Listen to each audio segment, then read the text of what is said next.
begin the Commission for Higher Education public meeting. Of course, as the chair, I'm 10 minutes behind what I promised already, and so we'll move this right along this afternoon. We've got some very important business to conduct. So I'm calling the meeting to order and asking our secretary if he would call the roll. Mike Allen. Present. And Ben Bland. Present. John Post. Present. Hugh Fisher. Colleen Gabbard. Here. Lisa Durson. Here. Al Hubbard. Chris Lamoe. Here. Chris Murphy. Here. Kathy Parker. Here. Dan Peterson. Here. Beverly Pitts. John Pop. Here. Alfonso Vidal. Here. Thank you, Mr. Secretary. Appreciate that. And at this time, I'd like to invite to speak Dr. Ron O'Shawn, President of University of Southern Indiana, to provide remarks. Thank you, Mr. Chairman. I just wanted to thank all of you again just for making time to come to USI and allow us to host you over the last day and a half. This has been an honor. It's also been a lot of fun. Let me just be very candid with you. We have enjoyed this opportunity. I want to wish you all safe travels home. I also want to invite all of you, please, when you have time, when your travels bring you close to our campus, stop on campus. I mentioned to my new friends and colleagues last night that if you're hungry, stop and have lunch with me. I have my wife's credit card. I will treat you well. I will feed you well. But it is truly an exciting opportunity to host you, and I bid you all well and safe travels. Thank you, Mr. Chairman.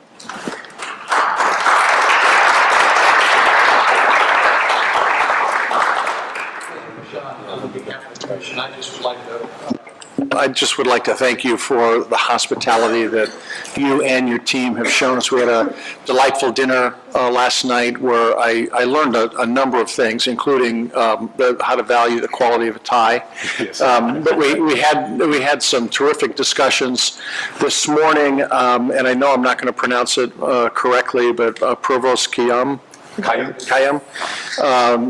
and his preparation of the students that presented were absolutely outstanding. And then we just had a terrific lunch where we had an opportunity to talk to a couple of your board members, and really outstanding and eye-opening. So thank you very much for the effort and time you put in. We appreciate that. Thank you. And one more mention, please.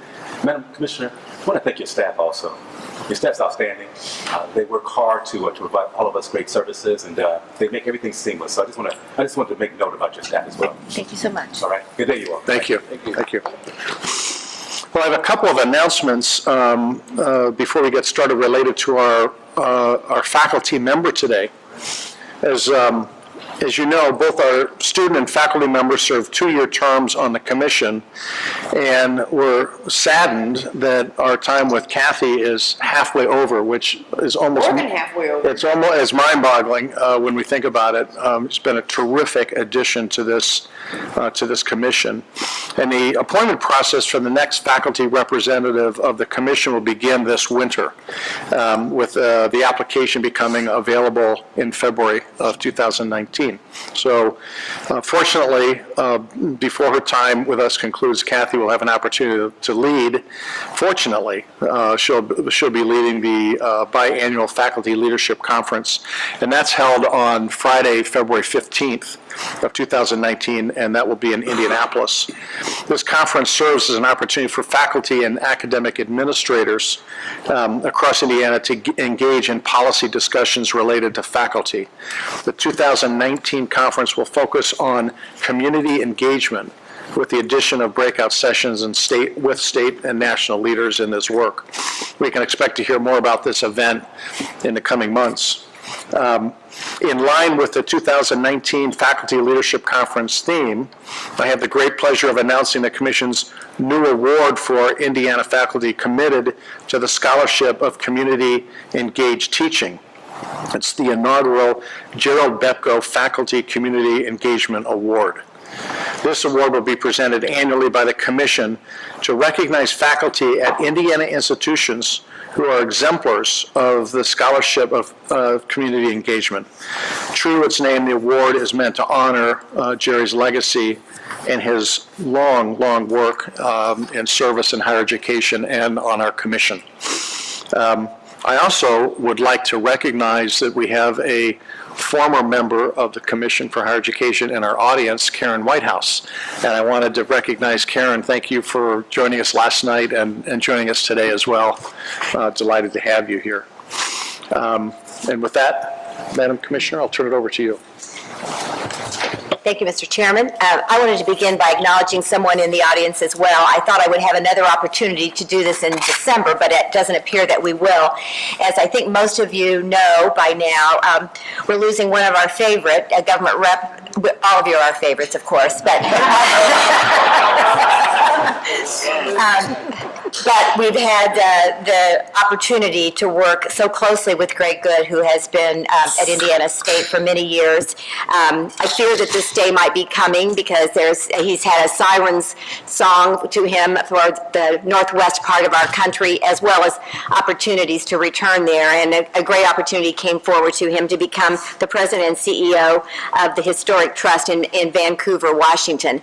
So he will be leaving in December, but I wanted to use this as an opportunity to extend our thanks. He has collaborated with us so well. We've worked our way through sometimes tough issues, but always important issues for the students that your school serves, and you've been an extraordinary representative for Indiana State, and we wish you the very best, even though we're very sad to see you leave.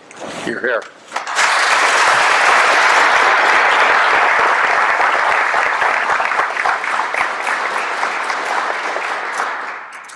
A couple more comments, Mr. Chairman. Now that the election is behind, and we're going to be taking our vote today on the budget recommendations, as we know this afternoon, our team will now be heading over to work more closely with the members of the legislature. Josh, Zach, and Alicia will begin meeting with legislators right away about the upcoming session. And in particular, we'll be sharing information about our budget requests that we've discussed with you many times in the recent months, and specifically the return on investment for financial aid. We provided to you, I believe you have before you, am I correct, the document that actually shows for your counties the information that we'll be providing. There it is. It's this document right here. So we pulled these out by your county so that you could see the information that we will be providing to the legislators. We ask you spend some time looking at this and see if there's any other information that you think we should be providing. But it's going to be very important in the midst of competing needs for resources that we make a case for return on investment about the value of higher education and specifically the value of financial aid. And so we'll be doing this in very specific ways with legislators. We've talked to you several times about the Next Generation Educator Scholarship. We mentioned it this morning, in fact, in terms of the funding that would be required for that to continue. This is the program that the legislature gave to us to oversee to really recruit high-quality students to go into the field of education. Applications are for the next class are due at the end of this month. We're on track to receive a similar number of applications as we've received before, which has been about 500 students who have applied for the 200 slots that are available. So help us get the word out to your part of the state. And to increase this focus on this attention about high-quality educators, we're going to be partnering with, the Commission is partnering with other organizations to promote the Be a Teacher Day, which will take place on November 18th. More than 600 high school students will participate and learn more about this scholarship, but other scholarships that we provide in the area of education. As you recall, we have used this as an opportunity to not only talk about providing financial aid, but to talk about the nobility of the profession and inspiring teachers who we need to have go into the classroom. I wanted to bring you up to date on another program that complements our scholarship efforts. I know most of you will be familiar with this, but in May, the City of Indianapolis announced that the creation of Indy Achieves. This complements our 21st Century Scholars Program. It's designed specifically for Marion County residents who attend Ivy Tech or IUPUI. The program really has three parts. One, it will ensure that extra costs for 21st Century, especially books, will be covered with the additional funding that they receive. It also provides completion grants for those who are close to finishing but need a little extra financial aid to get that done. And then they'll also work to really marshal philanthropic dollars around this, providing wraparound services for students as well. Certainly, the Commission is working with Indy Achieves to make sure that all the elements of the 21st Century Scholars Program align with Indy Achieves. The City County Council and Marion County set aside about $2 million for Indy Achieves for the coming year.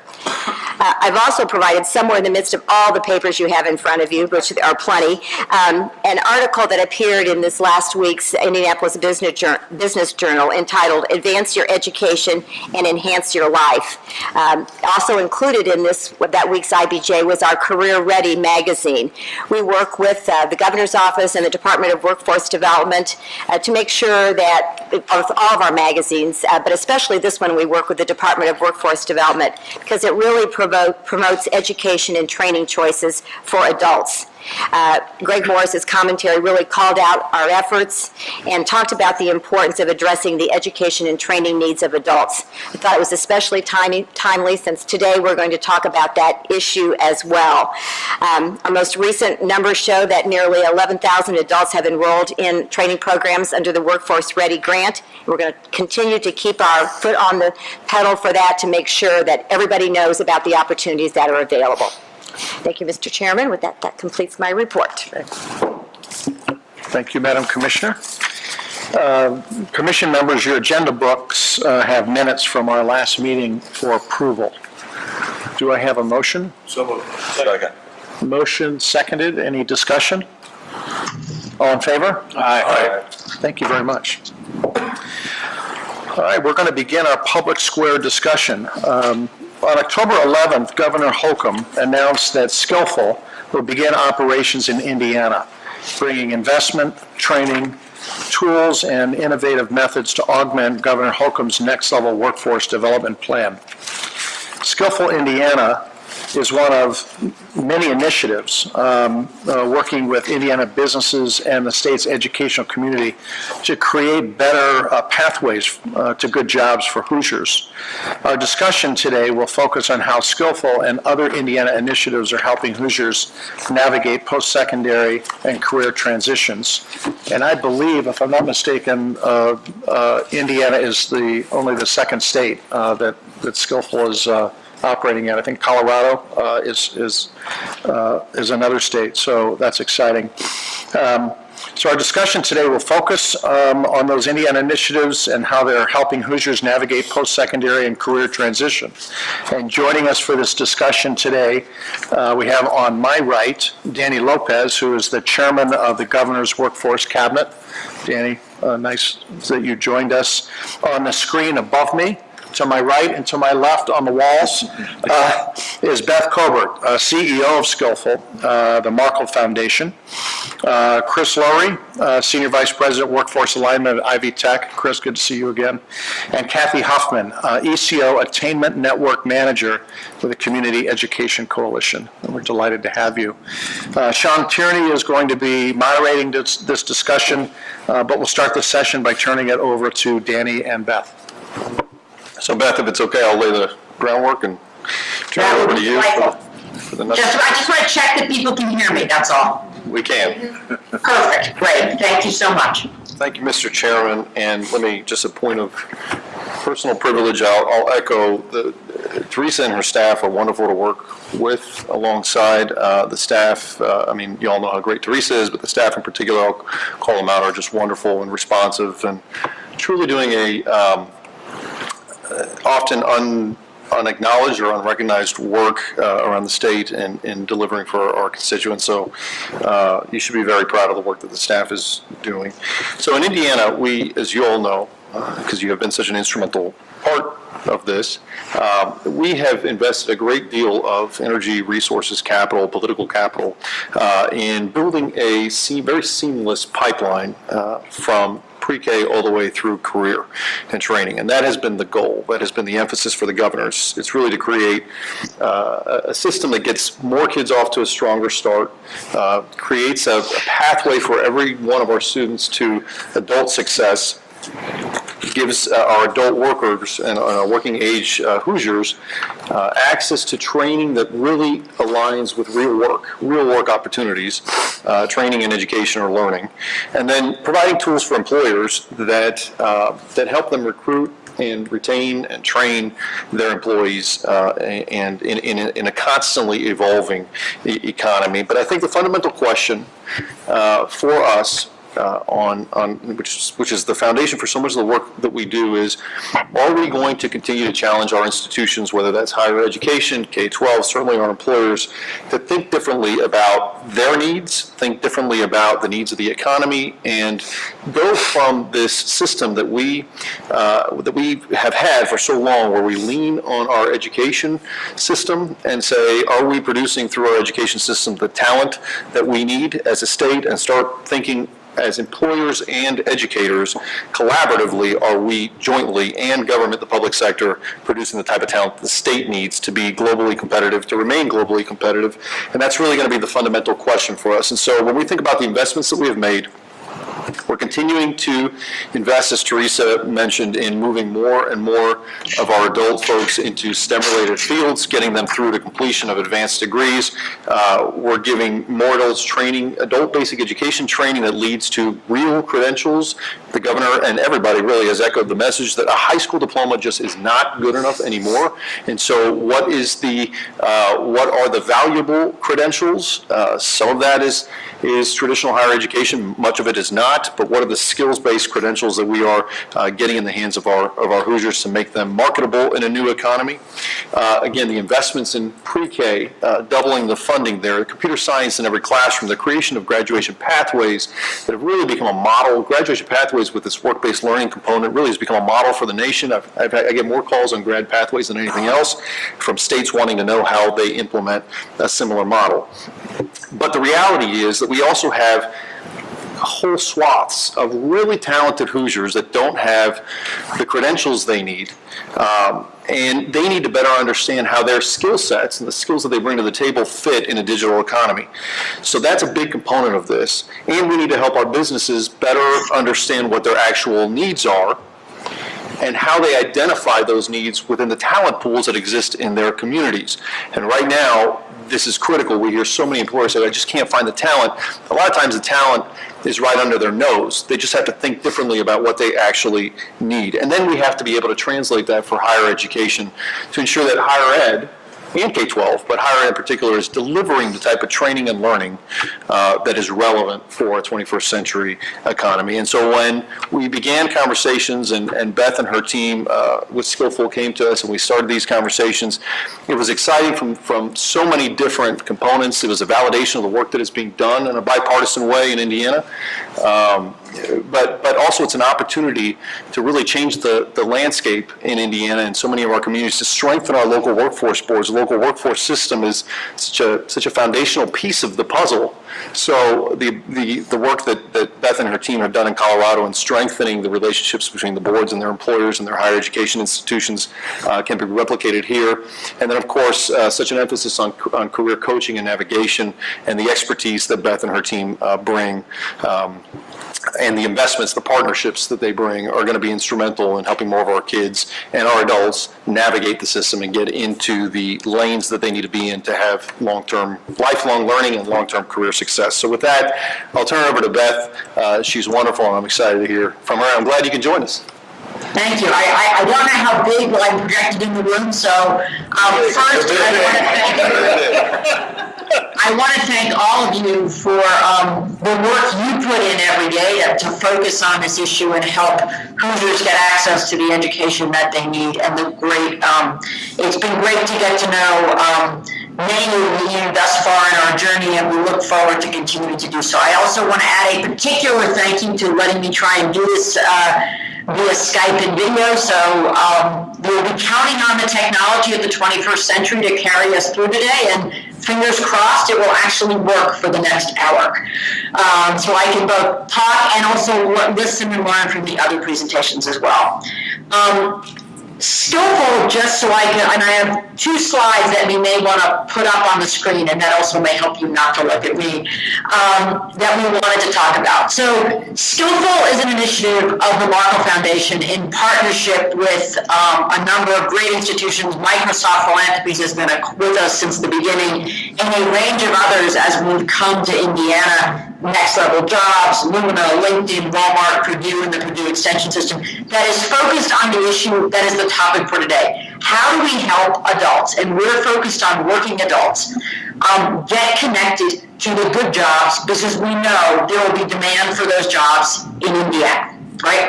How do we help make that happen with a particular focus, in our case, on individuals who have completed high school, but as Danny said, need additional education, and will need that over the course of their careers. So we are working to help in our mission about getting those individuals on career pathways that can be sustaining and successful, and connecting business to the talent they need to grow and thrive. One of the core tenets of our work is to make that happen. We need to operate in partnership with all of the different components of the workforce system and education system across the state. And we believe that the key for helping bring those things together is this focus on skills. Getting employers to think about what do they really need when they're looking for a job, what do they need for someone coming in, and what's the training that they can provide or work with others to provide over the course of a person's career as that job changes, as technology changes things, as opportunities open. So that's what we are trying to do in conjunction here with our partners. As Danny mentioned, as was mentioned earlier, we started our work in Colorado roughly 2 years ago, so we're an early stage startup. But as we were looking for the next place for us to expand, we actually did a pretty rigorous search in terms of thinking about what are the places to go. And based on our experience, we focused on a number of different dimensions about where and why we wanted to go next. And the criteria that were important to us were, 1, is there leadership and commitment to the importance of this issue across the state? That has certainly been a hallmark of Governor Whitcomb. In fact, when we formed the Skillful State Network, which now includes 20 states from across the country, Indiana and Governor Whitcomb were the first people to say yes. I think it took less than 24 hours between when the request went out and the response came back.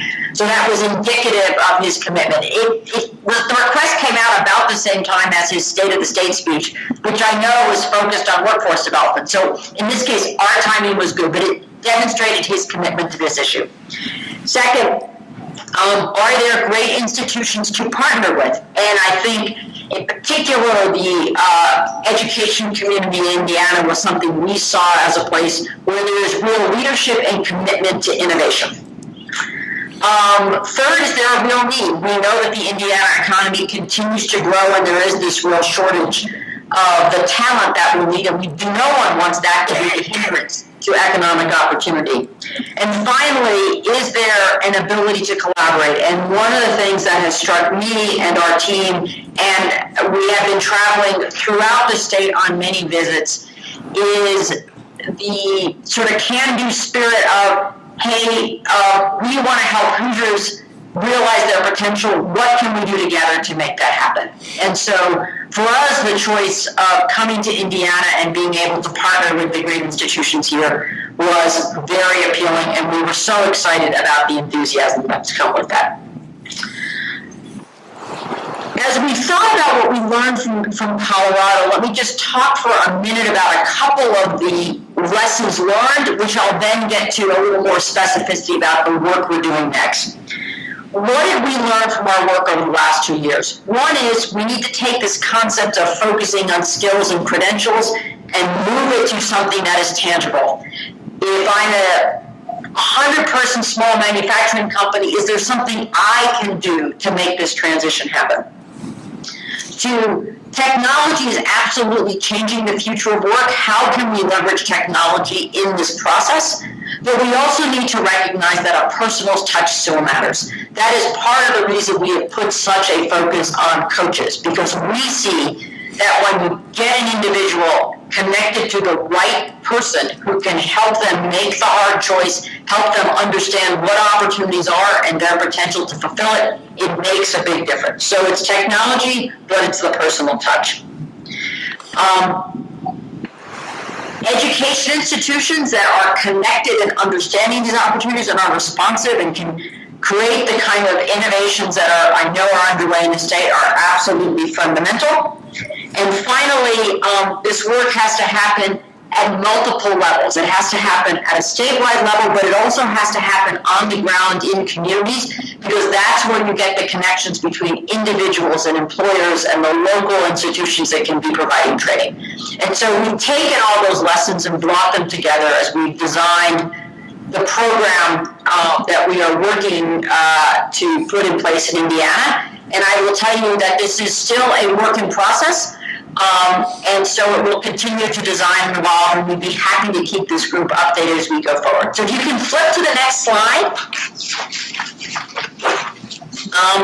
What I wanted to do is give an overview of the different elements that come together in this program that we call Skillful Indiana. And please feel free to interrupt me as we go. But there are three core pillars that sort of go across the top of this page: our work with employers, our work with career coaches, our work with higher education, and that work will be carried out both statewide and in a phased way within regional communities working with the workforce development systems and the workforce boards. So in terms of employers, we can't connect people to opportunities unless there is an employer who is willing to do something differently. As an example, there's a company based in Colorado that actually builds fancy hot water heating and cooling systems for recreational vehicles, probably some of those things that were actually built in Indiana. And they were having terrible trouble trying to fill some of their positions. And we worked with them, and they were looking for mechanical engineers and couldn't find them. When we worked with them to say, okay, what do you really need in terms of those skills? They really needed someone who understood hydraulics, and there were lots of ways that a person could have built that skill beyond the mechanical engineering degree.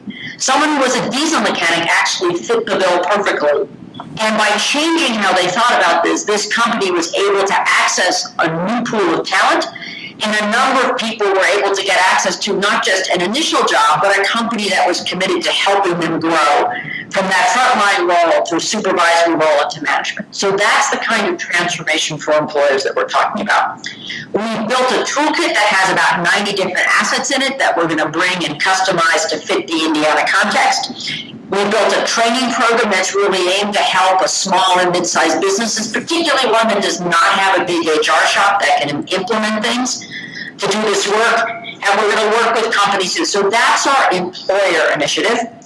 Toolkit, training, work with companies to change their practices in a tangible way. A second pillar of the work is around career coaching. And this is something we are going to begin launching statewide as we get started.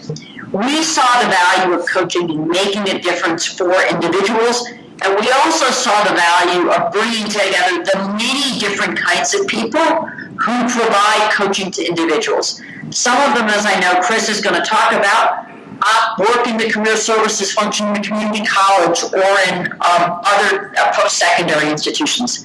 Some of them are the staff at Work Ones. Some of them are folks working in a local United Way or Goodwill or another community-based organization.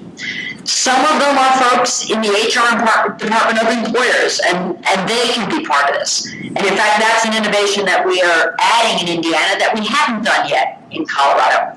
So how do we bring a group of these folks together to help make them more effective coaches so they can be better in serving workers? And how can they take what they've learned and bring them back to the organizations of which they belong and help others share those practices? That's what we're doing with this core. And also, how can we as a program learn from the coaches about what's getting in their way in terms of connecting people to training and opportunities and credentials so that the system can learn from the front line. That's the coaching core. That's great, but that's a small and intensive program. So how do you extend your reach? And one of the ways we've done this is through creating a virtual community of practice. It is a great way to reach across a state that is as broad and diverse as Indiana. It is a great way for folks who are in more isolated or rural areas to participate.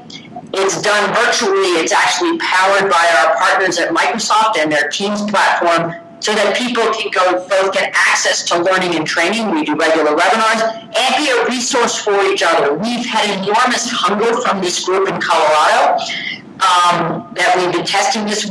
We have 250 coaches, 100 of them engage with this platform on a regular basis. We had our initial webinar where 100 people signed up and 95 were still there at the end. And I don't know about you, but for the webinars that I've been on, a 95% retention and engagement through the end is pretty darn high. So we're working to do that and help build those standards for coaches. Another core piece of the work we know that lifelong learning is going to be even more important, and getting people access to learning at the different points in their life when they can get to it will be even more important in the future than it's been in the past. And so that is a big a thrust of this work. There's a number of tools that have been built. I talked to Dr. Sauer, who I know is in the room there somewhere, when he was out in Colorado last week.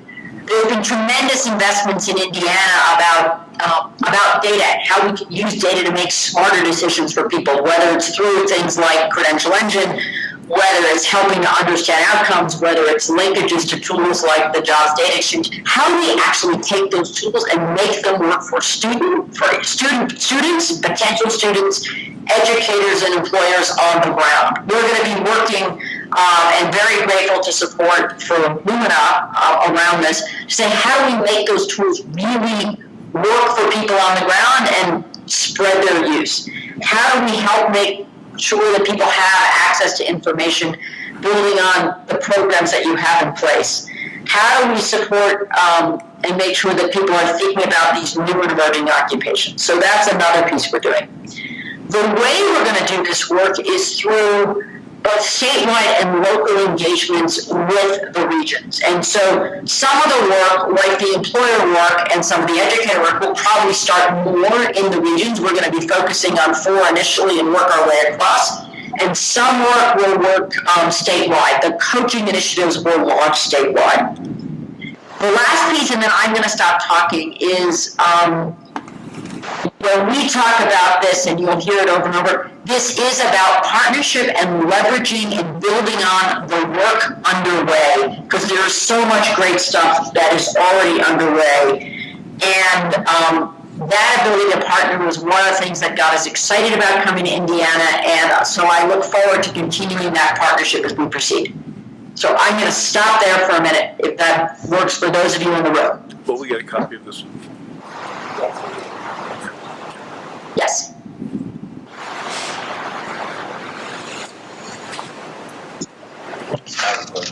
How do you measure your success? I'm sorry. The question is how do you measure your success? Sure. The way we measure our success ultimately is connecting individuals to better pathways, whether it's training that's going to get them a good job or directly connected to a good job. That's the ultimate outcome, and also are businesses better able to access the talent they need. Because we are not the direct service provider, measuring that, as you know, can be a bit complicated. So as we've done this in Colorado, we want to look at things like how many coaches are we touching, and ultimately how many individuals do they touch? When we work with employers, have they changed their practices? Did they move from a more traditional model, for example, of the way they post for jobs to a posting and hiring process that is more focused on skills? Those are the interim metrics. Are people using the new data and tools will be another interim metrics. But the success is about Hoosiers getting good jobs and businesses getting the talent they need. And we'll be putting numbers around that as we get ourselves going, because we know that it's important to measure and see what's working, adapt where we need to, and accelerate on the places where we're making the most progress. Yeah, and I would follow up on that, and I would just say this is, we were having some conversations earlier about the need as a team on our end to really have a clear set of metrics around all of our initiatives, whether that's our employer training grant, our workforce ready grants, and this is no different. So we're going to see the benefits or not of Skillful's investments as they play out on our broader statewide metrics. Connectivity is one of them. Obviously, high wage, high demand credentials is another one, and whether or not those credentials are actually tying back to meaningful work, employment opportunities. Yeah, the difficulty is when John Smith or Mary Jo, whomever gets a job, is it because of Skillful, or is it because of the ads that Stephanie placed, or is it because of luck of the draw? I mean, it's hard. Yeah, that's what but it's so important to try to figure it out. So if you can figure out what's working, then to press the pedal to the metal, and that's why I'm sure y'all are spending a lot of time trying to figure out how do you measure what's working. There's no doubt about that. You're absolutely right, and I think boiling it down to the individual components is critical.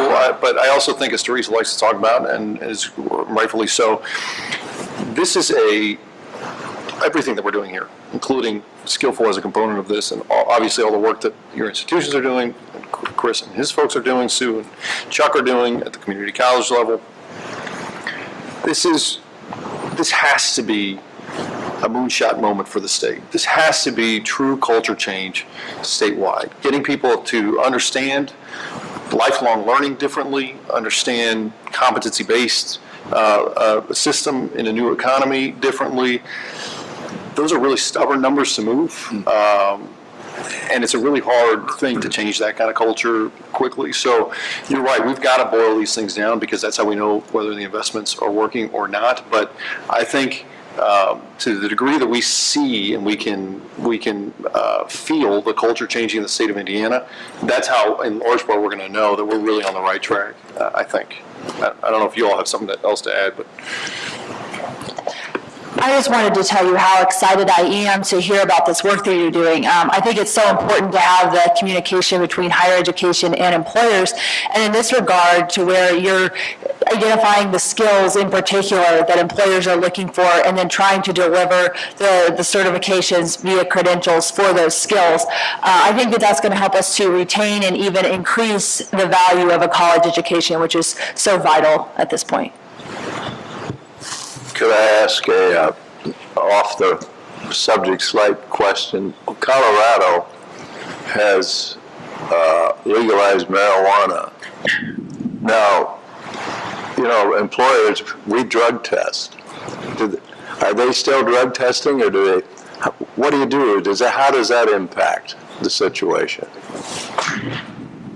I'll give you my off-the-subject response, and thanks for the question. For employers in Colorado, that is an issue that they've all been wrestling with, and I think it is partly dependent upon the kind of business that you're in and how it fits to both the job task. My husband, and his brothers own a small family-owned manufacturing company in the food business, right? Worker safety issues, they drug test, right? They need to do that because that is critical to ensure the safety of their workforce. If you're if you're a government contractor, the federal government still requires a drug-free workplace. So if you are even working as a, CAD, computer-aided design person at a desk in a government contractor, you too will drug test. But if those aren't the requirements, other people have made individual decisions, and I think employers here in the state have worked their way through to saying, what is the right way to do this, given the legalization status here. Clearly, for many occupations where workers, that have real day-to-day safety issues, the policies, in fact, have not changed. But for others where it isn't that same priority, it has. Does that answer your question, sir? Yes, it's more difficult to get in those, manufacturing where they do need the safety, but the workforce, it's probably more difficult to get from the pool of people who aren't drug users, isn't it?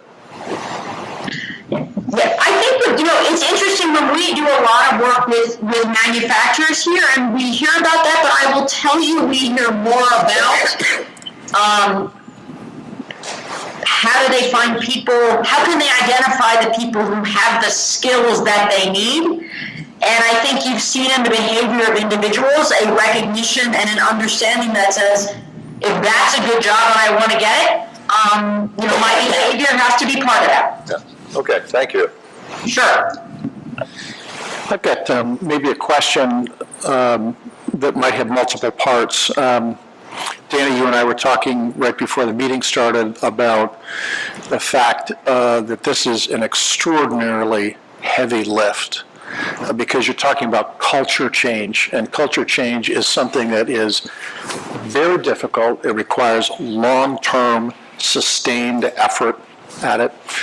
And there's some of us sitting around the table that have been involved in K-12 or higher education reform for 30 or 40 years. Lots of programs like this that have started and failed.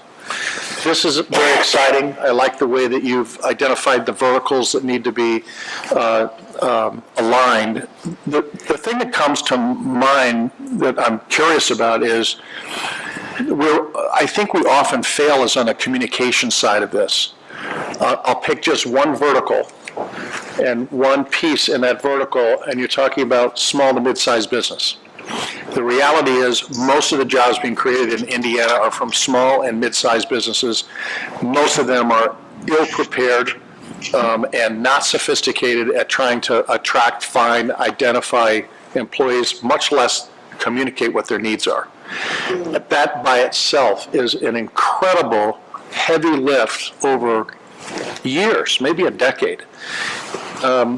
What makes this initiative different than the other initiatives that we've kicked off in Indiana, only to see them disappear after 3 years, 5 years, 7 years? Is this truly a long-term sustained effort with the right resources? And I'm just curious if we could just touch on that briefly.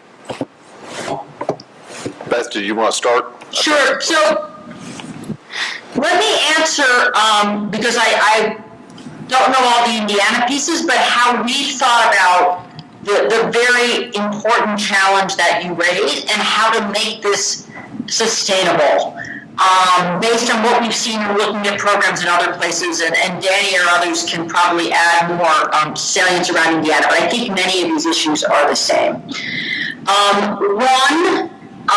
As we thought about designing some of these elements, we actually thought about starting with a small and mid-sized business as opposed to starting with a large organization that has an HR infrastructure. So that's one piece that helps.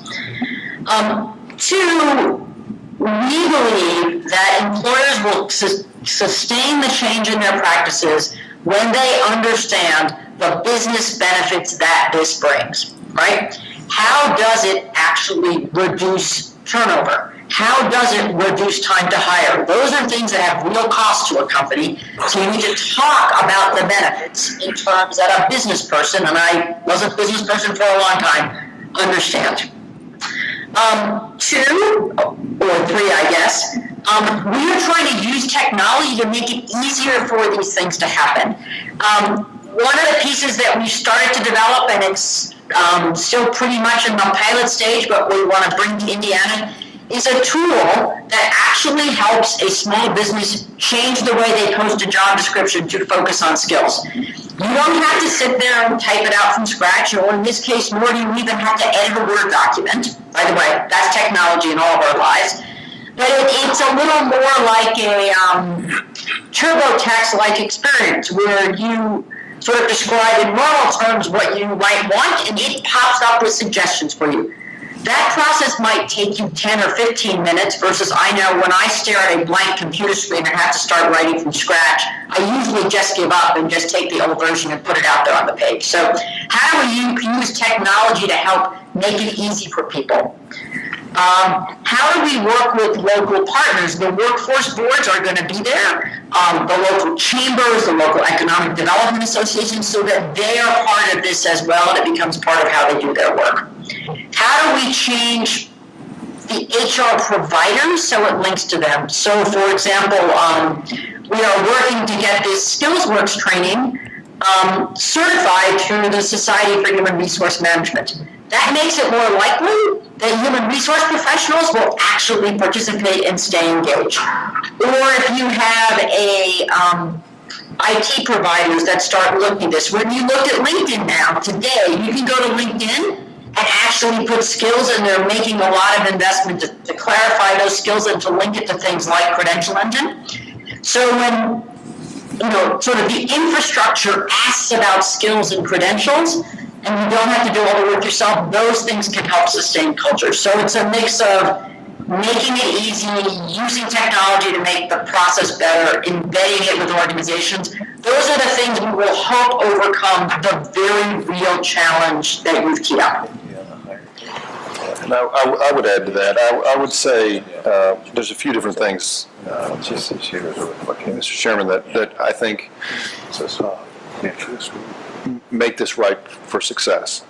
The first thing is the climate that we're in. I mean, the amount of attention and emphasis that is put on this, both not just amongst employers and the concerns they've raised, but an acknowledgement, changes in higher education, an acknowledgement that the role has changed, the scope has changed, even an acknowledgement in the K-12 system that the roles have changed, and that the way that we're preparing our students from a very early age, the exposure to career navigation tools and to opportunities that exist, pathways that exist in the K-12 space, I think that's new. I think it's largely, frankly, the byproduct, excuse me, of a lot of the efforts that have been made today, right? Some have succeeded, some have failed, that have moved us to this point. I think that's one thing.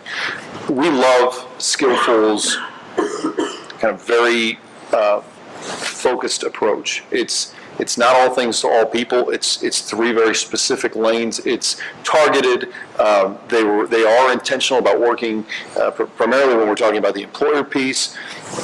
And with higher education in 4 regions, learn some lessons about Indiana, and then how do you scale that to the other regions?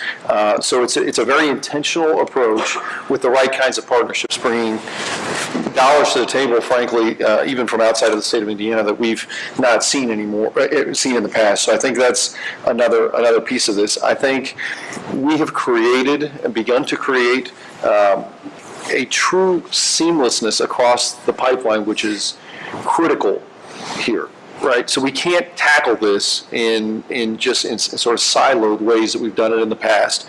And I think, frankly, that's been the task that I've been given.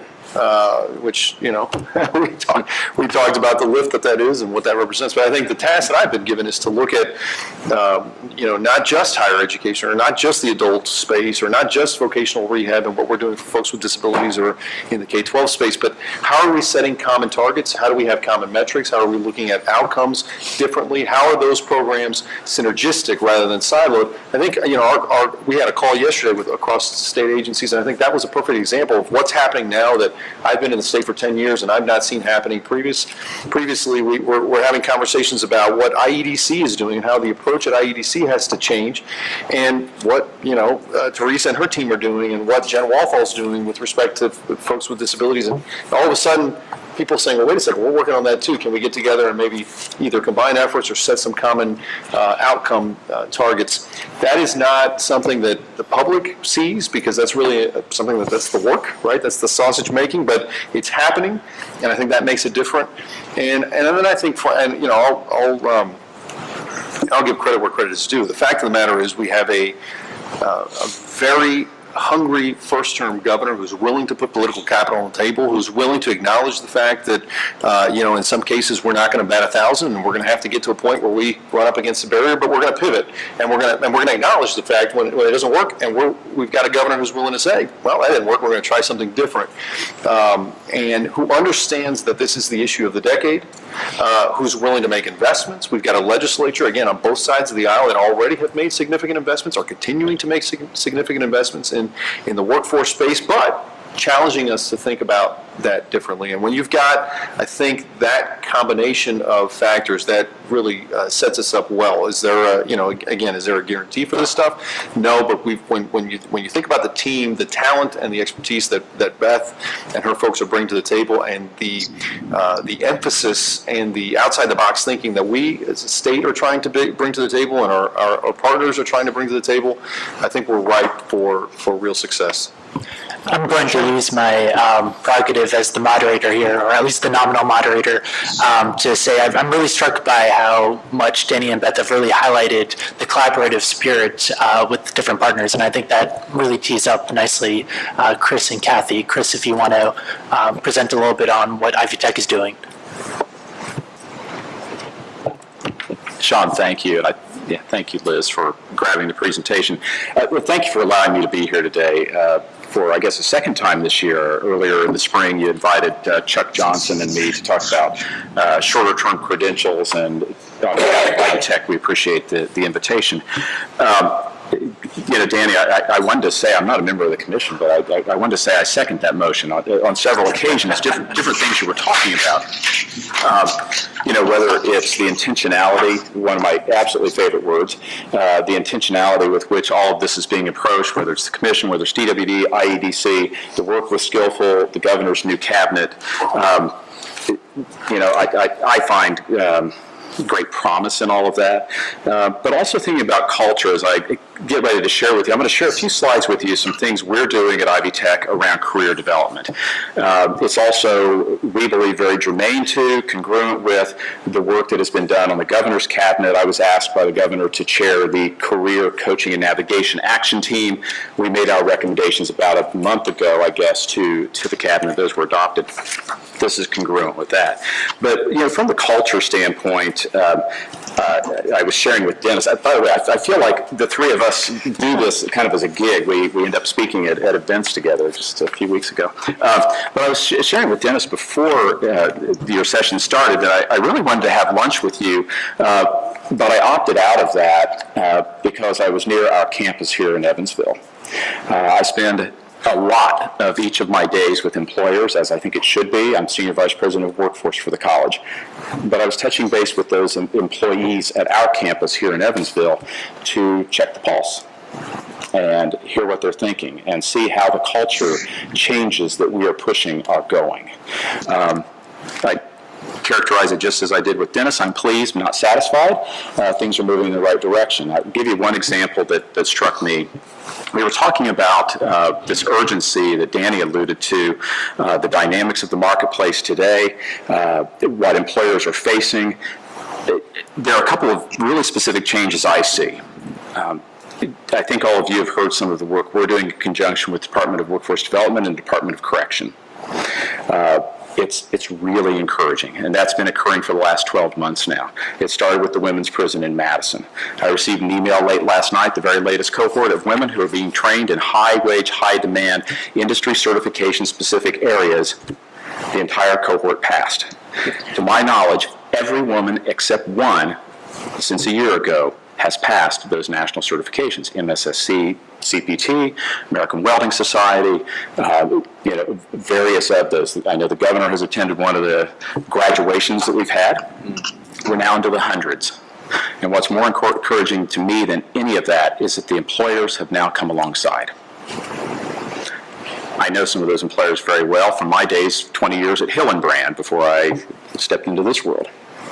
I would be challenged to think that most, if not all, of those employers 5 years ago would have been so willing to come alongside and join on that. And then, please. While they're still in prison. I'm sorry? After they complete their certification, can they start? Sorry. After they complete their certification, can they start working even if they have not been able to get out of prison? Yeah, now when the work side of that begins is during work release. Right. So now men also are participating in this program, but the women start this while they're in prison. Depending upon their level of risk, they also go to the Ivy Tech campus for part of their training. Some of it's done on site at the location.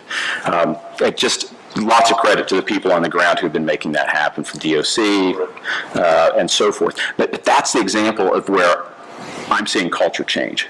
I was in a workshop yesterday on rural development, and I thought it was very interesting that our subject and focus for the day, at first I wasn't quite sure why I had been invited, was around low-income housing and what the promises in the future hold for it.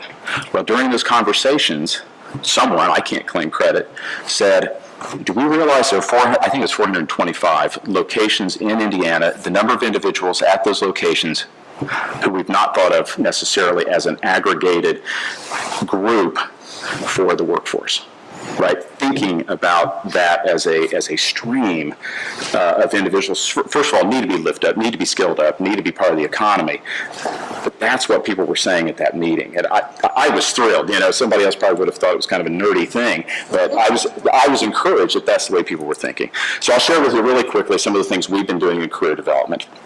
This journey for us started about a year ago. It started over dinner between Jason Cloth, who many of you know runs Ascend, and myself, and it continued for a little bit. I was sharing with Jason during our dinner one evening about a year ago that I was convinced that career development at Ivy Tech could be so much more. I've been a critic of career development, not only of Ivy Tech, but other places for a long time, mostly going back to my days at Hillenbrand when I was on the other side of the table, and wasn't sure of its effectiveness. Long story short, during that conversation, he said, what if we helped you change what that looks like? Of course, they have their ITSIM, sort of their matchmaking service that they provide, that electronic wizardry, but then they also do consulting, and again, to make a long story short, we hired, supported with no tax dollars, by the way, all philanthropy has supported us on this, to work now with Ascend since roughly January to first dig into what we have, peel back the onion and see what's actually working or not, look at best practices around the nation also, and I'll share a little bit about that, best practices around the nation of other higher ed institutions, looking at NACE, the National Association of Colleges and Employers, their standards, and also working with the Aspen Institute to say, so what could this thing look like? Several other items I'd like to share with you, but I'll peel into the deck here. These are the three principal things I want to share with you today. A little bit about how we've been going about this redesign of what career development could look like, some of the areas of opportunity, and where we're going to head going forward. A little bit about the project context, and I'll not spend much time on this. I'll hit a few highlights, from some of this, and we'll make sure certainly you all have copies of this. I think Liz has got it. Thinking about our challenges. I looked up when you were essentially asking about metrics, and you all may recall from President Elshman's presentation last month at the budget, we're trying to step out and really into some serious metrics like placement and wages and the effects and impact we as an institution are having in that regard, because we have to. It can't be about enrollment only. It can't be about completions only. What happens with our students once they leave is what really matters. So, having not only increased emphasis, but an increased measurement of what's actually happening with things like internships and work-based learning, leading to placement in high-demand, high-wage industries, and making sure that we're aligning those things with our strategy. The solution, again, there's a whole lot of work we've been doing. I know President Elshman has touched on it. You allowed me to touch on it a little bit back in March with President Johnson, but redesigning career development as we know it today.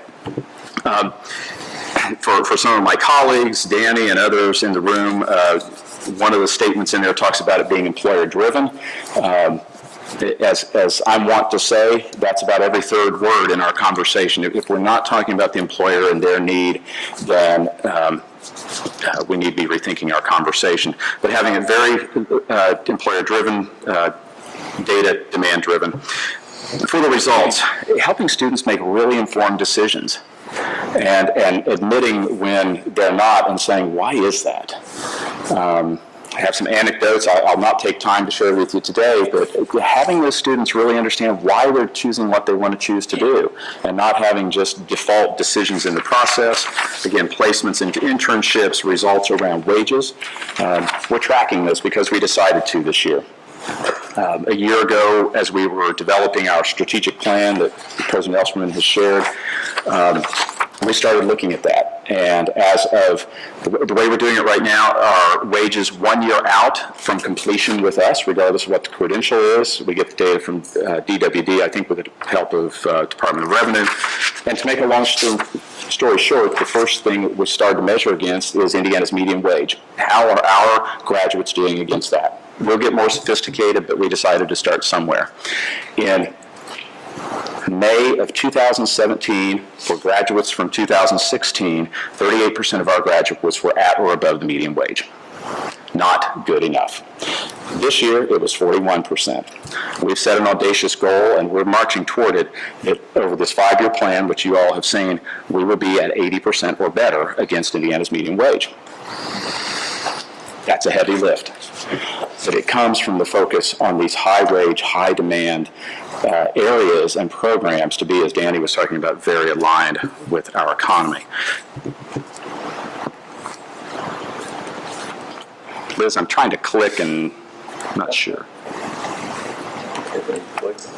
You might help me just advance. Thank you. And I'll just go over this really quickly.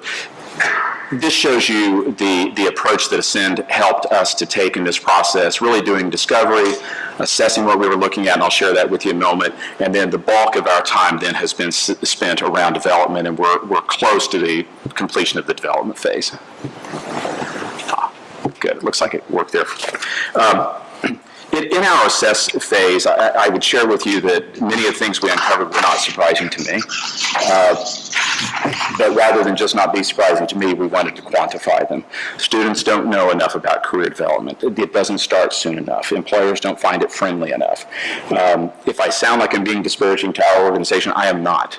You know, you've got to peel back to see what needs to be fixed before you, in my opinion, you dig into it. Not nearly enough engagement across the entire system, our system of faculty and staff, so uncovering those things.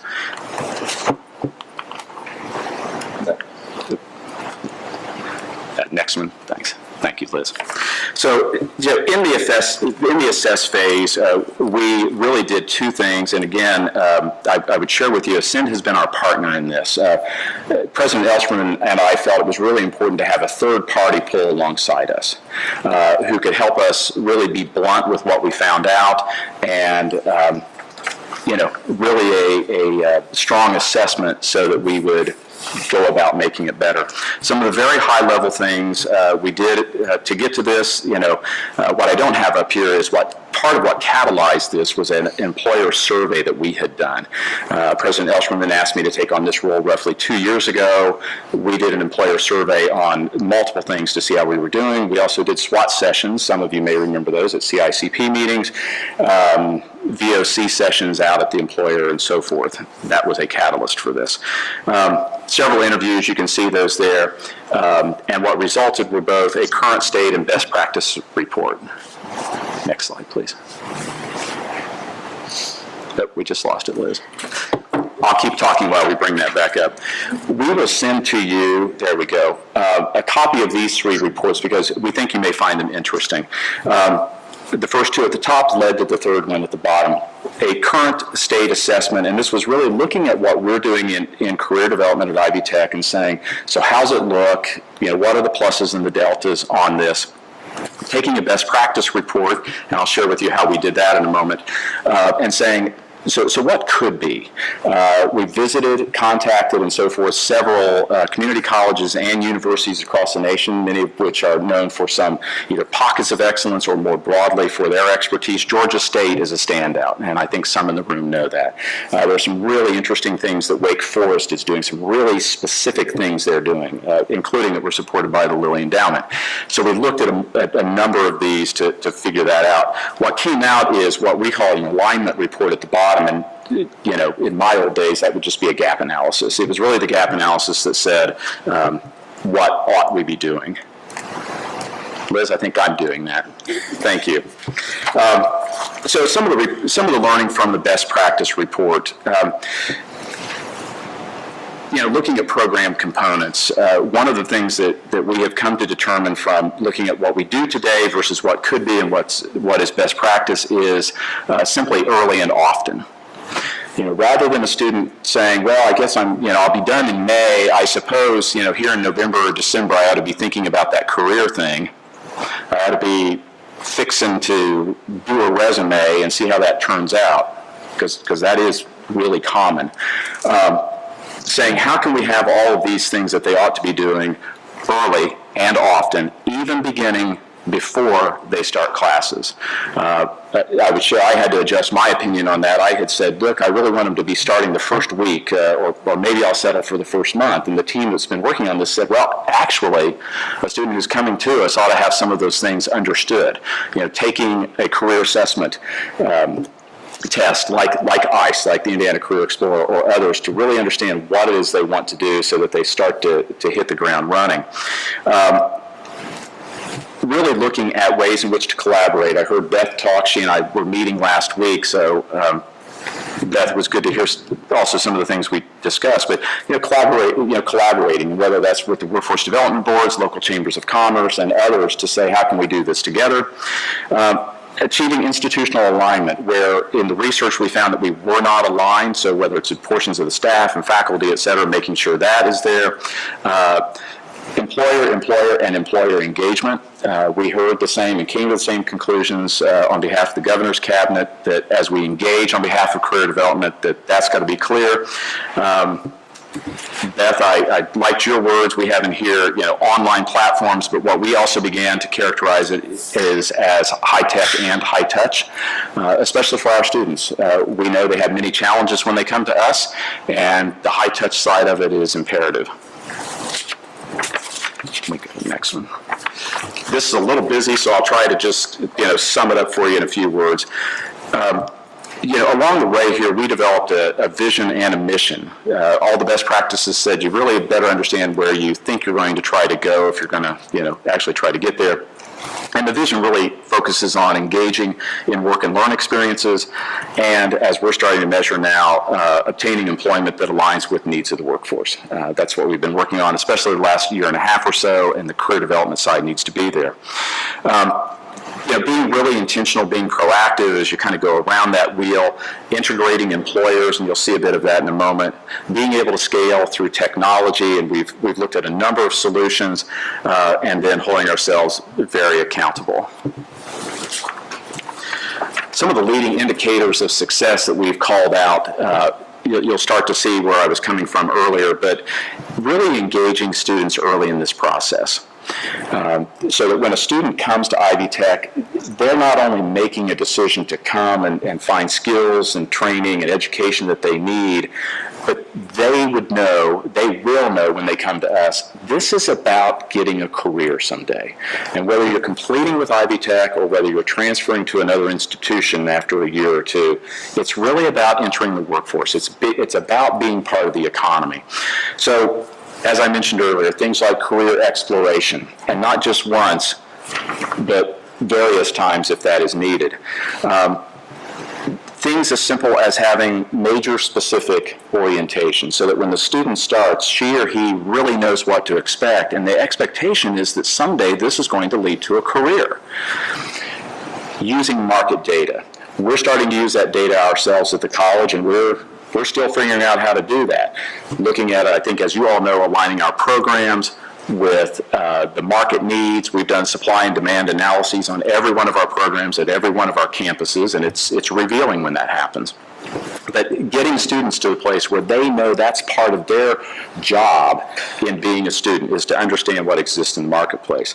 In the second major area there, and I won't go into all of this, I'll leave that for your reading pleasure, but Probably will, because we need to make sure we have time for Kathy and time for questions. Perfect. And not much time. Okay, so I will leave all of that to you, simply to say, you will see that it's an iterative process at hours 15, 30, 45, and 60, certainly shorter time frames as we look at shorter credentials.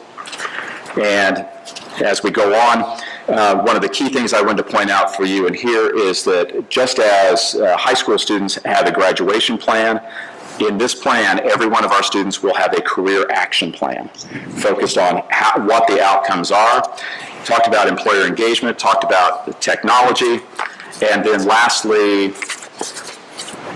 if you would go, perfect, right there. Thank you, Liz.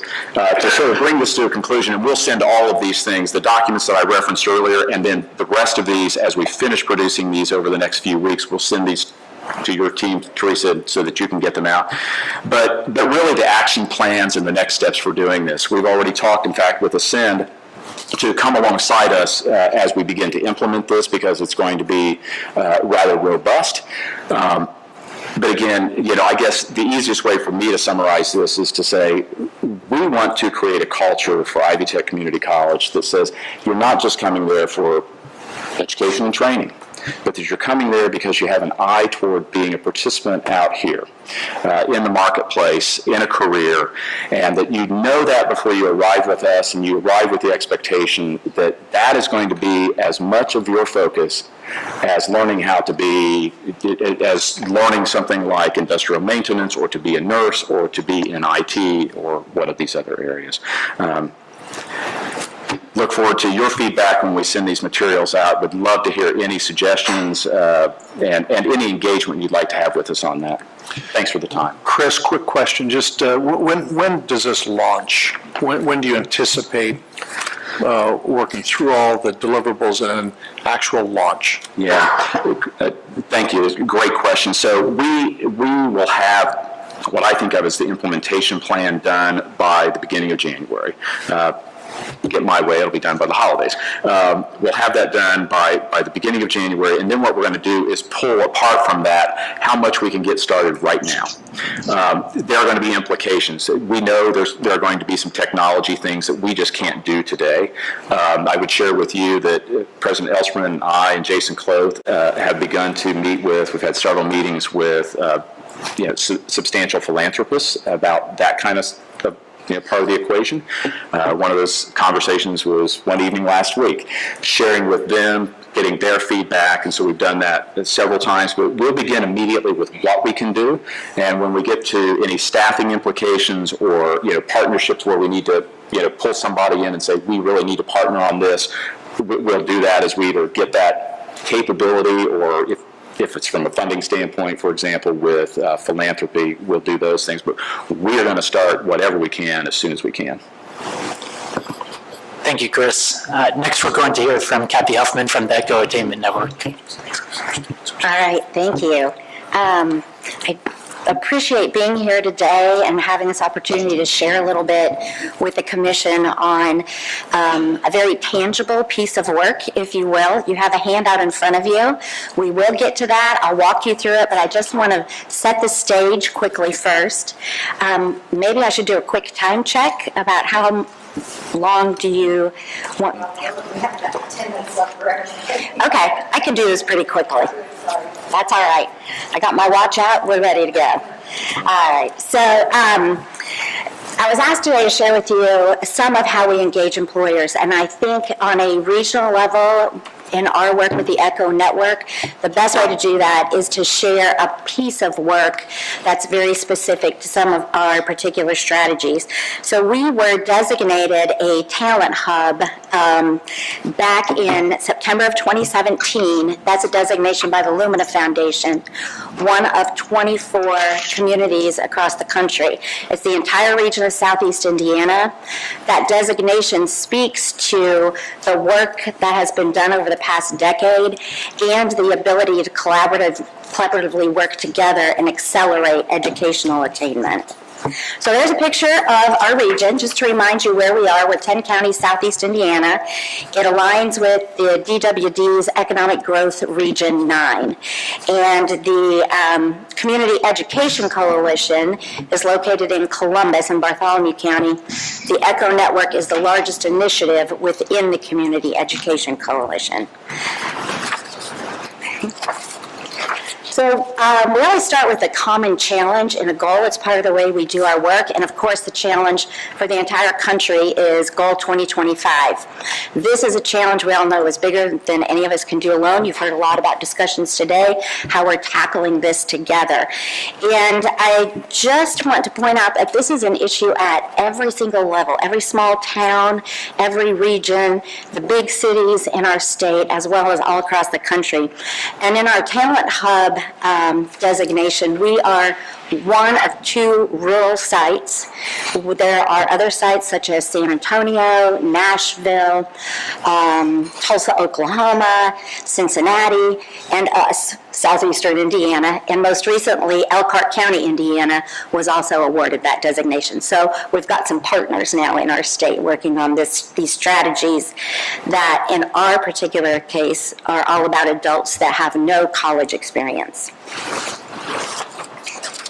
This is the stakeholder engagement process. It's with our colleagues, the Civic Lab, and this is how we conduct our work in southeastern Indiana. We've been using this for about 10 years. So as I speak to this work that we've done, this is the process that we used.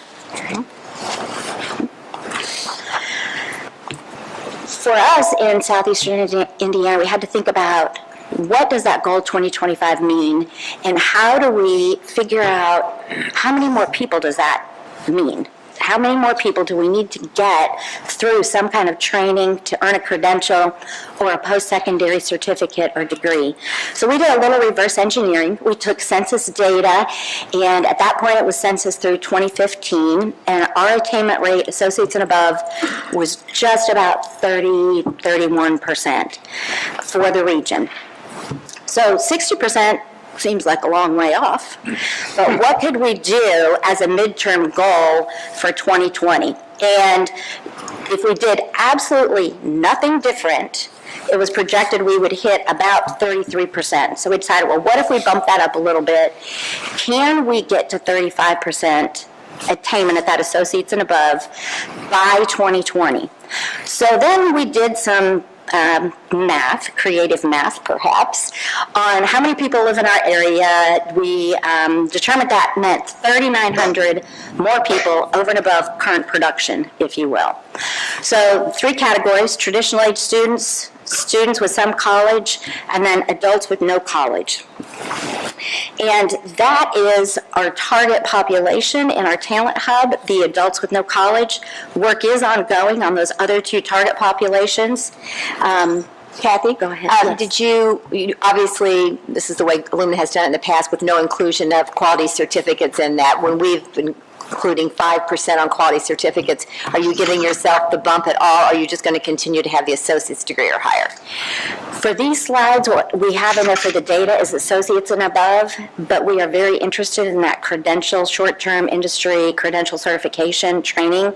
We do include Lumina's 5% estimate for the state of Indiana. However, we're also working on a way to specifically track that with our adult ed providers, because we want to also understand that real count of people, and not just trust that 5% is capturing the information that can help inform our work. So we're digging a little deeper in that. But I don't have that with me today, so yeah. All right, next slide, please. So we applied Lumina's strategic plan categories and the estimates that they had for the midterm goal through 2020. I'm going to jump to that side where it's adults with no college. According to Lumina, between now and 2020, we need 5.9 million more people with these degrees, and of those, 3.4 had to come from adults with no college. That's our target population with the strategies we put in place with partners. So when you calculate that all out, it comes to 2,250 more adults with no college over a 5-year span. So that's 450 more a year. That's our annual target shared across our adult ed providers and our Ivy Tech campuses. So then you think about, what are we tracking? So the certificates, technical certificates, associate degrees at Ivy Tech, and we're working with them on a data collection process where that detailed information can be shared with the ECHO network. We've also finalized with the DWD a process for collection of the short-term industry credentials and an actual number count through our adult ed regional coordinators that are with the DWD. So data they're already collecting, but now they're going to share it with the ECHO network in a real specific way so that we can use that to inform the work. But the whole point is that there's the stackability of credentials, and those short-term industry credentials actually are the first stackable credential. But when we started thinking about that in our region, this challenge was that there's a lot of information scattered across the system. We know credentials are out there. We know that you can get credit at Ivy Tech, but we couldn't quite follow how it all worked together. So we decided to, as a team, figure this out and put it into this beautiful spreadsheet that you have before you. Right. So now I'm going to walk you through this. And for this example, I want to focus on the advanced manufacturing sector. So we identified the key industry sectors. If you flip through these, manufacturing, transportation logistics, IT, healthcare, and then business and hospitality. So for this example, we'll walk through advanced manufacturing. We used data that we had collected directly from employer surveys on what their top workforce needs were. We also compared that to the DWD's labor market data and their projections of jobs in the coming 10 to 20 years to identify which jobs were the most important to our employers in our region. So that's what you see in column Echo Network Regional Workforce Needs. And then moving to the right as we go, the Work Indiana Training Program, if we look at production worker, which is the second one down, the information that I mentioned scattered across the system, here's the Work Indiana flyer for MSSC CPT. So this is in one spot in our system. And then if you go to the next column, what is the industry recognized credential you earn by entering production worker training in adult ed? The credential is the Manufacturing Skills Standards Council Certified Production Technician, which is embedded in this document, which is the learning outcomes at another location in the system. This also has a lot of awesome information for employers on it.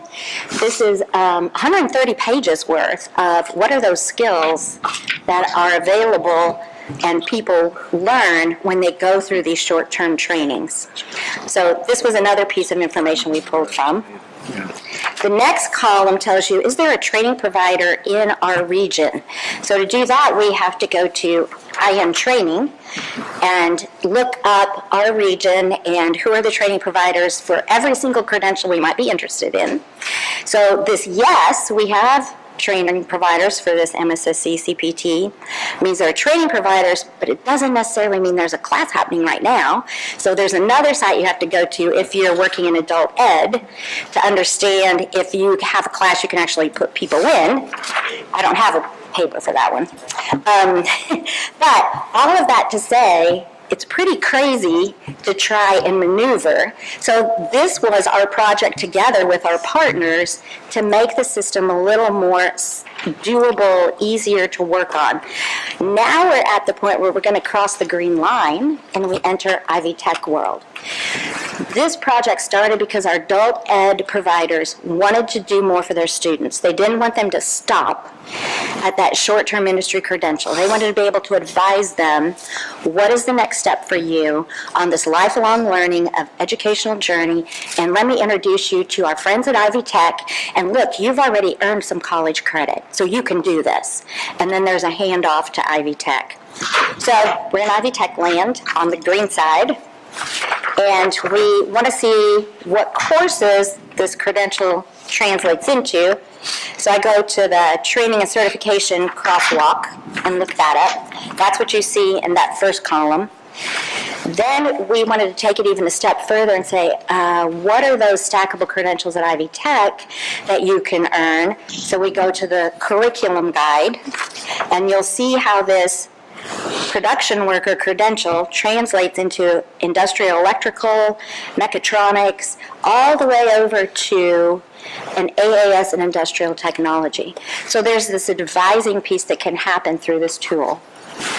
And then lastly, we've added in the Workforce Ready Grant qualifying programs that are marked with the asterisks there, because again, funding is so critical for our folks, especially those living at low income.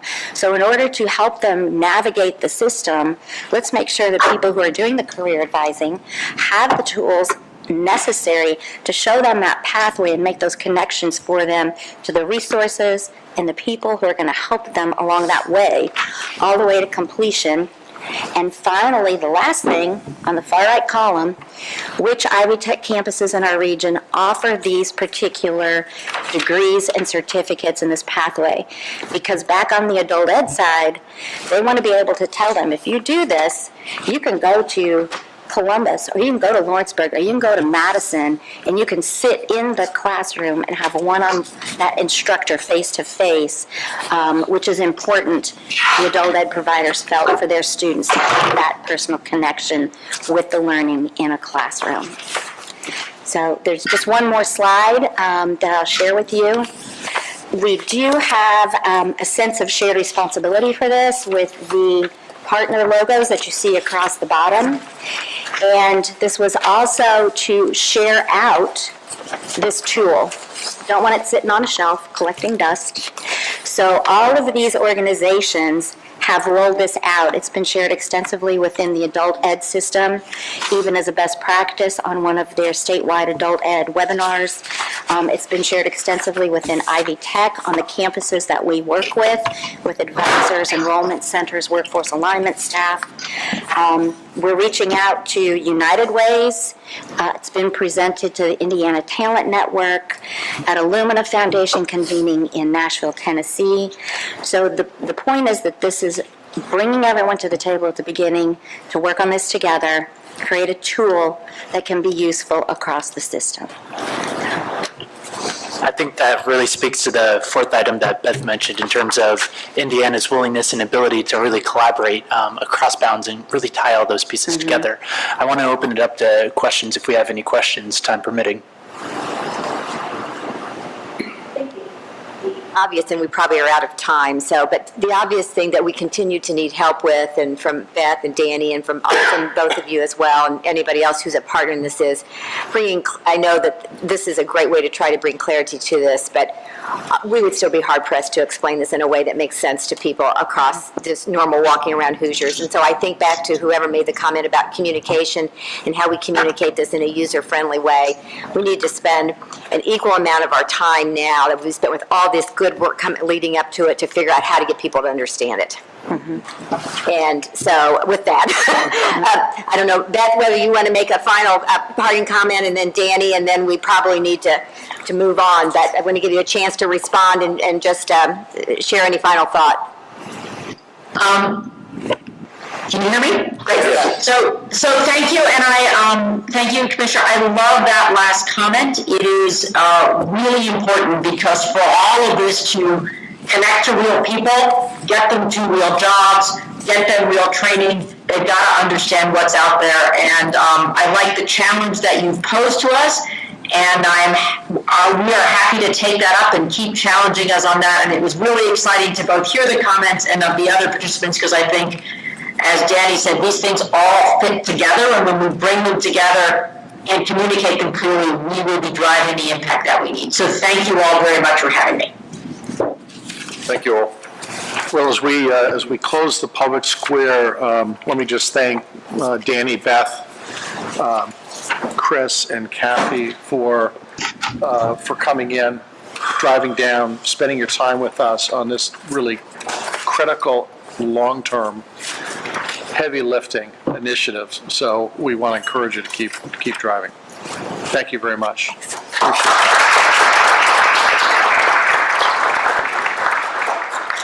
We now will shift to our business items, and our first agenda item this month is the 2019-2020 budget recommendations. We had the opportunity this morning to hear from each of our, well, not this morning, but in previous meetings, we've had the opportunity to hear from each of our college and university presidents and staff to discuss their recommendations at the Budget and Productivity Committee meeting on October 25th. For the benefit of those in the audience who were not in attendance during those discussions, I would like to ask John Costas, as chair of the Budget and Productivity Committee, although he's not here, we're going to ask Alicia. He's on the phone. He's on the phone. Oh, okay, I forgot about that. Hi, John. But they're going to briefly explain what is contained in the recommendations before it goes to vote.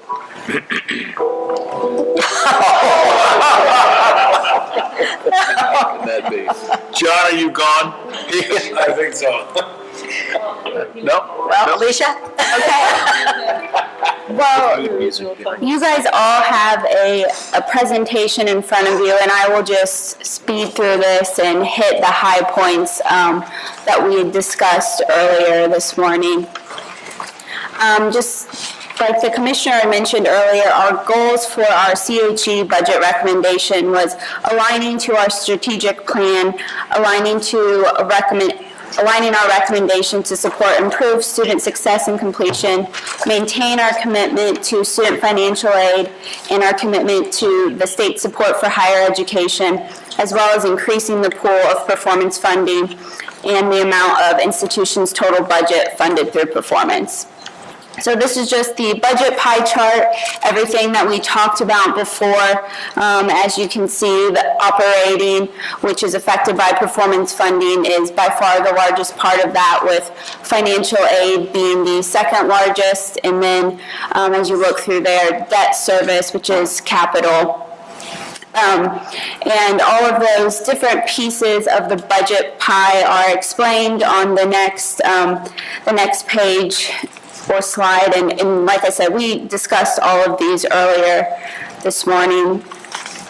And then this last page, and the commissioner touched on this earlier this morning also, we just wanted to give you a look at the state overall general fund expenditures as compared to the higher ed funding expenditures. And as she touched on earlier, in 2011, the higher ed general fund portion of the budget was about 12.6%.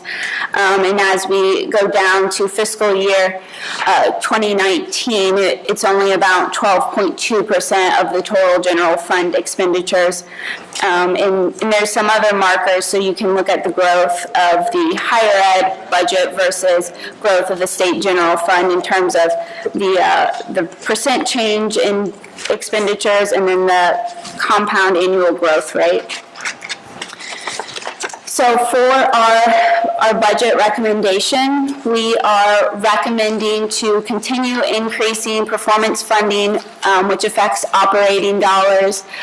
Just as a marker, in FY19, we're about 6.5% performance funding, so we're committed to gradually increasing that, and that would put us at 7% performance funding in 20, with 2.5% new funding, and then 8% performance funding in, it should say FY21, not 11, but with 4% new funding.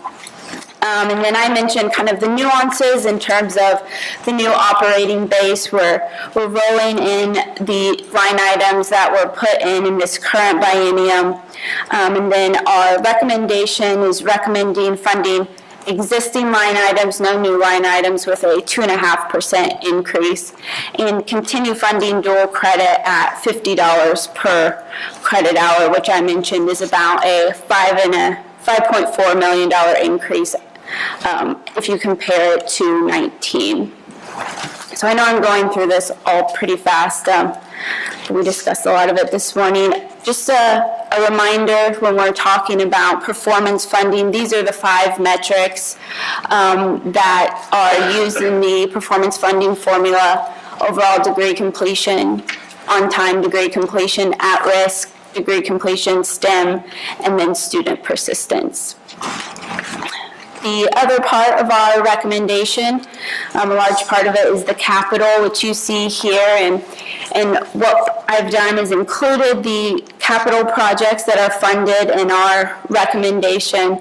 It's worth noting that both Purdue and USI have committed to providing outside dollars to fund these capital projects. So Purdue, they have about 20 million of other gift funds going towards this priority, and then USI is about 3 million, I think that's from other funds. And I know there's a lot of focus this morning when we were talking about the debt ratio and making sure we stay cognizant as to what that number is and make sure that we're in a range that makes sense. And so I've put down here the result of our debt ratio, and it's important just to point out how we've come to this number. It's the state-funded operating for an institution plus the fee replacement or debt service appropriation divided by that debt service appropriation. So it's a good marker, but obviously each institution is in a different situation. IU and Purdue, Bloomington, and West Lafayette specifically are going to have a lot more operating dollars that they generate from tuition and fees outside of what they receive from operating from the state, whereas Vincennes University will not have as much. So it's something that's important to talk about, this debt ratio, but also understanding the context and realizing that each institution's in a little bit of a different boat. So it's a good marker, and just realizing how we get to that number. And then, like I said earlier, funding for the R&R, which is based on the formula, and I believe the formula goes back more than 3 biennia, but just as a way to give you some background, we've been doing this for quite a while, and the R&R formula, the result of it is about a 9.2% increase in R&R dollars to keep up the existing buildings that the campuses have. That's all for the institutions. Then for maintaining support for financial aid and the commission, at the top you'll see we talked about Evan By, there's a typo there, and the 21st Century Scholars, Evan By 21st Century Scholars and Frank O'Bannon recipients, and that's 3 separate funds. So that's the 21st Century Scholars, your Higher Ed Awards, which is your public institution, and then your Freedom of Choice, which is your private institutions. And like we were saying earlier, just to maintain our current award amounts and commitments to students, we're requesting between those 3 funds a total of $75 million additional dollars over the biennium. Then to Next Generation Hoosier educators, nearly $4 million over the biennium. It's a little more, it's a little under $2 million per year, and that's just to fund it based on the statutory guidelines that were put in place. And then we also have an increased request for the statutory fee remission, also known as CVO, just to continue the expenditures as we're currently projecting them. And that's one that we've talked, I believe, at the last commission meeting. There aren't a lot of controls that we have as a commission in terms of these expenditures, so it's those that qualify, they're eligible to receive these dollars. And then also an increase for the Graduate Medical Education Board of about $3 million over the biennium, which is 1.5 per year, just to increase those residency spots in Indiana so that we can keep doctors in state.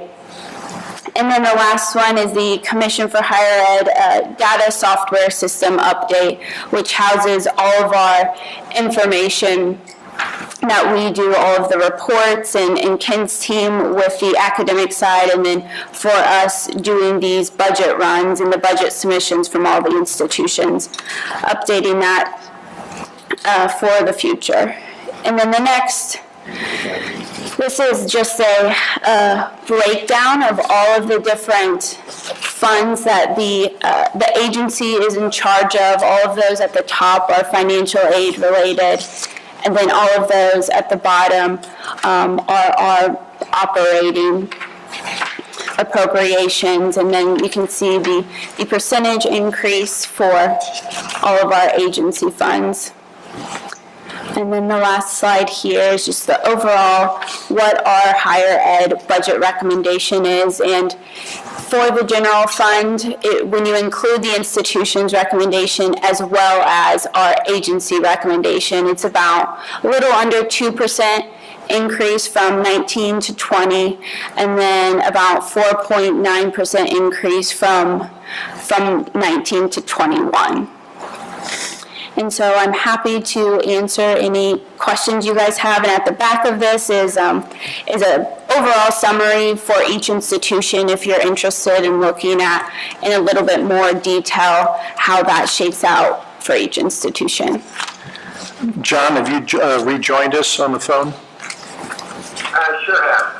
Okay, Alicia has done a terrific job of spending time with us this morning, going through this and fielding all of our questions, and has just completed presenting the budget to the commission for vote. Do you have any additional comments that you'd like to make? Not other than say that we had a couple of opportunities to have robust discussions on these numbers because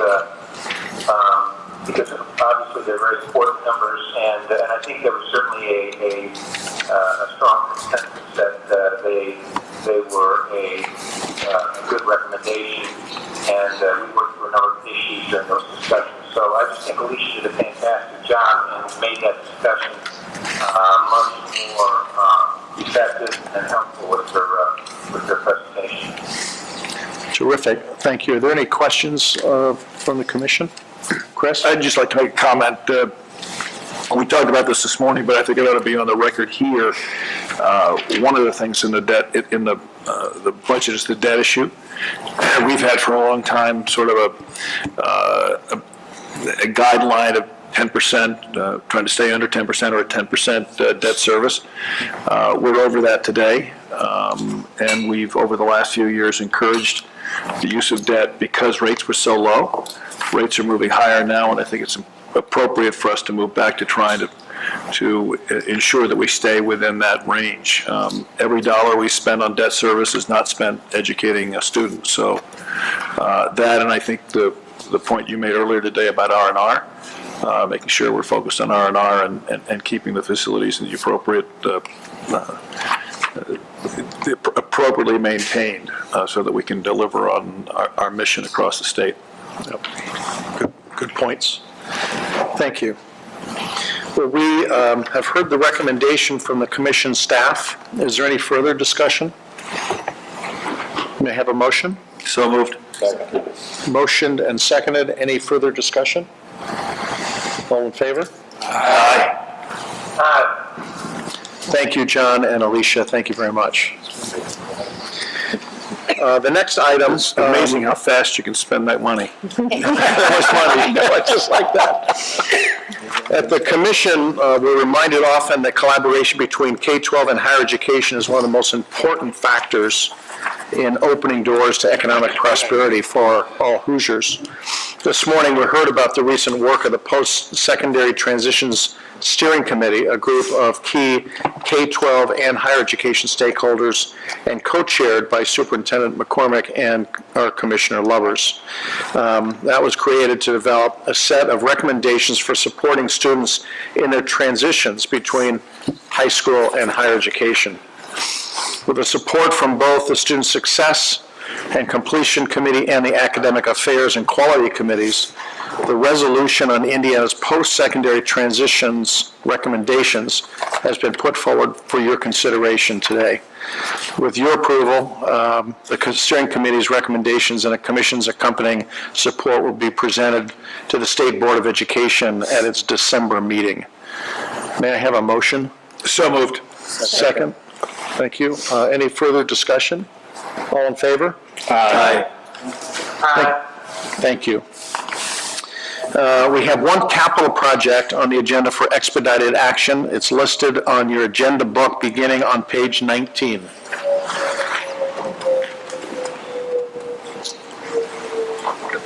May I have a motion? So moved. Second. Any discussion? All in favor? Aye. Motion carries. You can find information items starting on page 21 of your agenda book. Is there any old business? I have a question about the information in the agenda book. Chris? In particular, there were a lot of, which I think is appropriate, but I'm wondering what our responsibilities are here, or how the staff is handling this. There were a lot of removal of programs from the Purdue Global. I assume there will be additions to programs over time. What is the responsibility of this commission with regard to Purdue Global and its offerings? Well, we approve degrees and programs at the, Same way, same process. this is a public institution now. Right, that's what I just want to, on the record, what we're responsible for, so it is the same. And so I suspect we'll see a lot more because of the size of that relative to other things we look at. I noticed, it was just a, Well, you may recall that, we accepted all of those in mass when we Right. accepted the recommendation. So I don't think you're going to see a huge proliferation of those, that there'll be of degrees coming forward, because we're going back and we're evaluating the ones that we've already approved right now. You may see some roll off the books, actually. well, that's what a lot of these were. These were removals. Yeah, It was just a large list. It was, yeah. okay. Is that on the internet? Mr. Chair. Yes. Yeah, Blue, yeah. Okay, Dennis? Yes, I just want to say, again, thanks to Greg Good. And then one other piece of unfinished business, and that is making sure we get Karen back on the commission. So noted, so noted. Can I Oh, encourage? Take Alfonso off. We just have to have, it has to be some other role. There you go. There you go. Exactly. I just want to encourage all of you to put the February 15th Faculty Development Conference on your schedules. It's all day on that Friday, so love to see you all there. I'm sure that Jerry Bepko would love, he's planning to come back. Yes, for the giving of- Jerry Bepko is coming for that, and so please come. It's at the Ivy Tech in Indianapolis. On February 15th, February 15th, it's a Friday. okay? I think Liz is sending out a save the date. Yes, I'm seeing her back there, so you'll get a save the date, but I just want to encourage folks to come. The next meeting of the commission is December the 13th in Indianapolis at Ivy Tech Community College. I wish everyone a safe trip home. We are adjourned. Happy Thanksgiving.